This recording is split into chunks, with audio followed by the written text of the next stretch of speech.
Hotspot 2ன்னு ஒரு படம் பார்த்துட்டு வந்தேன். அதாவது நம்ம மனசுல வந்து இப்போ இருக்கக்கூடிய ஜென்ரேஷனை பற்றி, ரிலேஷன்ஷிப் பற்றிலாம் சில கருத்துக்கள் இருக்கும்.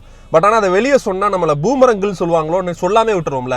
அந்த மாதிரி இருக்க எல்லா கருத்தையும் இந்த படத்தில் செருப்பில் அடித்த மாதிரி நிறைய டைலாக்ஸை சொல்லியிருக்காங்க.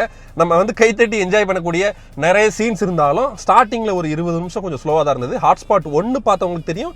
பகுதியாக அதே மாதிரி இந்த படத்துலேயும் வந்து 3 கதைகள் இருக்குது. ஸ்டார்டிங் ஒரு 20 நிமிஷம் ஆல்ரெடி சொன்ன மாதிரி கொஞ்சம் ஸ்லோவாக இருந்தாலும் அதுக்கப்புறம் வரக்கூடிய கேரக்டர்ஸ், இந்த பிரியா பவானி சங்கர், அஸ்வின், சஞ்சனா, எம்எஸ் பாஸ்கர், அப்புறம் தம்பிராமையா, இந்த எம்எஸ் பாஸ்கர் தம்பிராமையா போஸ்டர்லாம் செம்ம ஃபன்னாக இருக்கும்.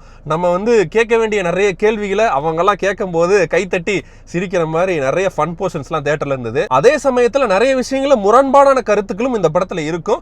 ஆனால் ஒரு எக்ஸ்பெரிமெண்டல் ஃபில்ம் அப்படின்னே சொல்லுவேன். ஏன்னா சொசைட்டியில் நடக்கக்கூடிய இந்த மாதிரி விஷயங்களை பற்றி ரிலேட்டபிளாக ஒரு படங்கிறது வந்து ஒரு போல்டான மூவ் விக்னேஷ் கார்த்திகிட்ட இருந்து. பெரிய எக்ஸ்பெக்டேஷன்ஸ் இல்லாமல், ப்ரீ ஜட்மெண்ட் இல்லாமல் பிளெயின் அந்த படத்துக்கு போனீங்கன்னா ஒரு டிஃப்ரெண்டான அனுபவத்தை உங்களுக்கு கண்டிப்பாக கொடுக்கும். நிறைய கேள்விகள் எழுப்புங்கிறது என்னுடைய தாட். இந்த படத்துக்கு நான் கொடுக்கிற ரேட்டிங் 3.75 out of 5. படத்தை பார்த்துட்டு உங்களுக்கு என்ன தோணுதுன்னு கமெண்ட்ஸ் பண்ணுங்க. இந்த மாதிரி 1 minute ரிவ்யூஸ்க்கு ராம்ஸ் ஃபாலோ பண்ணிக்கோங்க. அடுத்த வீடியோல சந்திப்போம். பை.